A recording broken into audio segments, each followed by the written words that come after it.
Hey everyone, in this video I'll show you how to use Spline AI.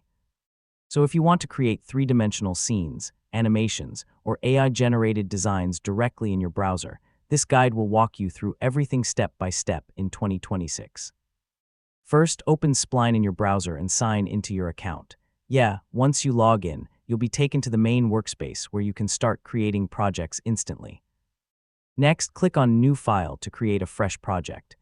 This opens the editor where you can build three-dimensional objects, animations, and interactive scenes. Now open the AI Tools section and type a prompt describing what you want to create. You can generate objects, environments, or design concepts just by using text prompts. Next, customize your project using the editing tools. You can move objects, change colors, adjust lighting, and even add animations to make your scene look more professional.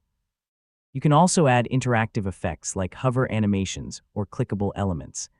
This is really useful if you're building websites, portfolios, or product showcases. Once your design is ready, click Export or Share. You can publish your project online, embed it into websites, or export files for other creative projects. Quick tip: start with simple AI prompts first.